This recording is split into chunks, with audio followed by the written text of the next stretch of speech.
ಜಲಿಯಾನವಾಲಾಬಾಗ್ ಹತ್ಯಾಕಾಂಡ ಸ್ವಾತಂತ್ರ್ಯ ಹೋರಾಟದ ಇತಿಹಾಸ ಪುಟದಲ್ಲಿ ಕಪ್ಪು ಚುಕ್ಕೆಯಾಗಿ ಉಳಿದ ಆ 10 ನಿಮಿಷದ ಹತ್ಯೆ.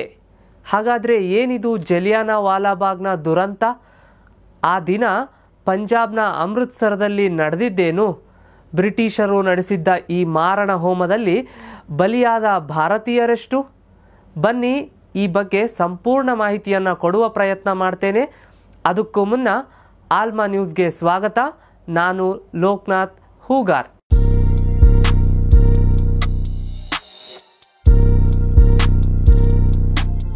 ವೀಕ್ಷಕರೇ, ಅಂದು 1919 ಏಪ್ರಿಲ್ 13 ಪಂಜಾಬ್ನ ಅಮೃತ್ಸರ ಕೇವಲ 10 ನಿಮಿಷದಲ್ಲಿ ಸ್ಮಶಾನವಾಯಿತು.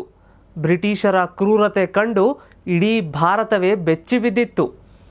ಭಾರತದ ಸ್ವಾತಂತ್ರ್ಯ ಹೋರಾಟದಲ್ಲಿ ಅನೇಕ ಹೋರಾಟಗಳು, ತ್ಯಾಗಗಳು, ಕರಾಳ ಘಟನೆಗಳೂ ನಡೆದಿವೆ. ಆದರೆ ಅದರಲ್ಲಿ ಒಂದು ಅಳಿಸದ ಅಧ್ಯಾಯವಾಗಿ ಉಳಿದಿದ್ದು ಜಲಿಯಾನವಾಲಾಬಾಗ್ ಹತ್ಯಾಕಾಂಡ. ಇದು ಕೇವಲ ಘಟನೆ ಅಲ್ಲ, ಬ್ರಿಟಿಷರ ಕ್ರೂರ ಮನಸ್ಥಿತಿಗೆ ಸಾಕ್ಷಿಯಾದ ಕ್ಷಣ. ಅಲ್ಲಿಗಾಗಲೇ ಭಾರತದಲ್ಲಿ ಬ್ರಿಟಿಷರ ವಿರುದ್ಧ ಹೋರಾಟಗಳು ತೀವ್ರವಾಗಿದ್ದವು.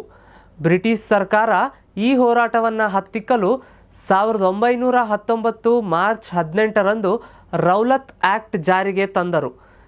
ಈ ಕಾಯ್ದೆ ಅನ್ವಯ ಯಾವುದೇ ವ್ಯಕ್ತಿಯನ್ನು ವಿಚಾರಣೆ ಇಲ್ಲದೆ, ನ್ಯಾಯಾಲಯದ ಆದೇಶವಿಲ್ಲದೆ ಬಂಧಿಸಬಹುದು. ಈ ಕಾಯ್ದೆ ವಿರುದ್ಧ ಭಾರತದಲ್ಲಿ ಆಕ್ರೋಶ ಭುಗಿಲೆದ್ದಿತ್ತು. ಅದರಲ್ಲೂ ಪ್ರಮುಖವಾಗಿ ಪಂಜಾಬ್ನಲ್ಲಿ ಪ್ರತಿಭಟನೆ ಉಗ್ರ ರೂಪಕ್ಕೆ ತಿರುಗುವ ಲಕ್ಷಣ ಕಾಣಿಸ್ತಾ ಇತ್ತು. ಡಾಕ್ಟರ್ ಸತ್ಯಪಾಲ್ ಮತ್ತು ಡಾಕ್ಟರ್ ಸೈಫುದ್ದೀನ್ ಕಿಚ್ಲೇವ್ ಎಂಬ ಇಬ್ಬರು ಜನಪ್ರಿಯ ನಾಯಕರು ಅಮೃತ್ಸರದಲ್ಲಿ ಈ ವಿಚಾರದ ಬಗ್ಗೆ ಜನರಿಗೆ ಅರಿವು ಮೂಡಿಸುವ ಕೆಲಸವನ್ನು ಮಾಡ್ತಾ ಇದ್ರು. ಏಪ್ರಿಲ್ 10ರಂದು ಬ್ರಿಟಿಷ್ ಅಧಿಕಾರಿಗಳು ಇವರಿಬ್ಬರನ್ನ ಬಂಧಿಸಿ ಅಮೃತ್ಸರ್ ಪಟ್ಟಣದಿಂದ ಹೊರಹಾಕಿದ್ರು. ಇದರಿಂದ ಜನರಲ್ಲಿ ಆಕ್ರೋಶದ ಕಿಚ್ಚು ಇನ್ನಷ್ಟು ಹೆಚ್ಚಾಯಿತು. ಈ ಇಬ್ಬರ ಬಂಧನವನ್ನು ವಿರೋಧಿಸಿ ಜನರು ಏಪ್ರಿಲ್ 12ರಂದು ಪಂಜಾಬ್ನಲ್ಲಿ ಶಾಂತಿಯುತ ಪ್ರತಿಭಟನೆ ನಡೆಸಿದರು. ವೀಕ್ಷಕರೇ, ಈ ಜಲಿಯಾನವಾಲಾಬಾಗ್ನ ಹತ್ಯಾಕಾಂಡದಲ್ಲಿ ವಿಲನ್ ಆದವನೇ ಬ್ರಿಟಿಷ್ ಸೇನಾಧಿಕಾರಿ ಜನರಲ್ ಡಯಾರ್. ಜನರಲ್ ಡಯಾರ್ನ ಹೆಸರು ಕೇಳಿದಾಕ್ಷಣ ಪಂಜಾಬಿಗರು ನಿದ್ದೆಯಲ್ಲೂ ಬೆಚ್ಚಿ ಬೀಳ್ತಾ ಇದ್ರು. ಅಷ್ಟರ ಮಟ್ಟಿಗೆ ರಾಕ್ಷಸ ಮನಸ್ಥಿತಿಯನ್ನು ಹೊಂದಿದ್ದ ಈ ಬ್ರಿಟಿಷ್ ಅಧಿಕಾರಿ. ಅಂದು 1919 ಏಪ್ರಿಲ್ 13 ಪಂಜಾಬಿಗರಿಗೆ ವಿಶೇಷ ದಿನ. ಅಂದರೆ ಅವತ್ತು ಬೈಸಾಖಿ ಹಬ್ಬವಿತ್ತು. ಈ ಹಬ್ಬವನ್ನು ಆಚರಿಸಲು ಸಾವಿರಾರು ಜನ ಜಲಿಯಾನವಾಲಾಬಾಗ್ ಉದ್ಯಾನವನಕ್ಕೆ ಬಂದು ಸೇರಿದ್ರು. ಇದನ್ನು ಗಮನಿಸಿದ ಬ್ರಿಟಿಷ್ ಸೇನಾಧಿಕಾರಿ ಜನರಲ್ ಡಯಾರ್ ತನ್ನ ಸೈನಿಕರೊಂದಿಗೆ ಬಂದು ಜಲಿಯಾನವಾಲಾಬಾಗ್ ಉದ್ಯಾನವನದ ಮೇಲೆ ದಾಳಿ ಮಾಡಿದ. ಈ ಉದ್ಯಾನವನಕ್ಕೆ ಕೇವಲ ಒಂದೇ ದ್ವಾರವಿತ್ತು. ಜನರು ಓಡಿ ಹೋಗದಂತೆ ಬಾಗ್ನ ಸುತ್ತಲೂ ತನ್ನ ಸೇನೆಯನ್ನು ಇರಿಸಿ ಸತತ 10 ನಿಮಿಷಗಳ ಕಾಲ ನಿರಂತರವಾಗಿ ಗುಂಡಿನ ಸುರಿಮಳೆಗೈದ. ಜನರು ಚೆಲ್ಲಾಪಿಲ್ಲಿಯಾಗಿ ಓಡಿದರು. ಆ ಉದ್ಯಾನವನಕ್ಕೆ ಒಂದೇ ದ್ವಾರ ಇರುವುದರಿಂದ ಹಲವರು ತಮ್ಮ ಪ್ರಾಣವನ್ನು ಉಳಿಸಿಕೊಳ್ಳಲು ಅಲ್ಲಿದ್ದ ಬಾವಿಗೆ ಹಾರಿದರು. ಹೀಗೆ ಮಕ್ಕಳು, ವೃದ್ಧರು, ಮಹಿಳೆಯರು ಎನ್ನದೆ ಸಿಕ್ಕವರ ಮೇಲೆ ಮನಬಂದಂತೆ ಗುಂಡು ಹಾರಿಸಿ ನೂರಾರು ಜನರನ್ನು ಬಲಿ ಪಡೆದ. ಆ ದಿನ ಜನರಲ್ ಡಯಾರ್ನ ಕ್ರೂರತೆಗೆ 379 ಜನ ಬಲಿಯಾದರು ಎಂದು ಅಧಿಕೃತ ಸಂಖ್ಯೆ ಹೇಳುತ್ತದೆ. ಆದರೆ ಅಸಲಿಗೆ ಅಲ್ಲಿ ಸರಿಸುಮಾರು 1000ಕ್ಕೂ ಅಧಿಕ ಜನ ಸಾವನ್ನಪ್ಪಿರಬಹುದು ಎಂದು ಅಂದಾಜಿಸಲಾಗಿದೆ.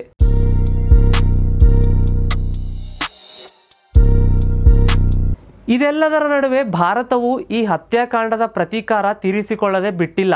ಆ ದಿನ ಅಲ್ಲಿಯೇ ನೋಡ್ತಾ ಅಸಹಾಯಕನಾಗಿ ನಿಂತ 20 ವರ್ಷದ ಯುವಕನಲ್ಲಿ ಬ್ರಿಟಿಷರ ವಿರುದ್ಧ ಪ್ರತೀಕಾರದ ಬೆಂಕಿ ಹತ್ತಲು ಪ್ರಾರಂಭಿಸಿತು. ತನ್ನ ಕಣ್ಣ ಮುಂದೆಯೇ ತಾಯಿಯ ಮಡಿಲಲ್ಲಿದ್ದ ಮಗು ಬ್ರಿಟಿಷರ ಗುಂಡೇಟಿಗೆ ಬಲಿಯಾಗಿದ್ದು, ನೂರಾರು ಜನ ಅಸಹಾಯಕರಾಗಿ ಬಾವಿಗೆ ಹಾರಿದ್ದನ್ನು ನೋಡಿ ಹೇಗಾದರೂ ಮಾಡಿ ಈ ರಕ್ತ ಪಿಪಾಸುರರಾದ ಬ್ರಿಟಿಷರ ವಿರುದ್ಧ ಸೇಡು ತೀರಿಸಿಕೊಳ್ಳಲೇಬೇಕು ಎಂದು ನಿರ್ಧರಿಸಿದ ಯುವಕನೇ ಉಧಮ್ ಸಿಂಗ್.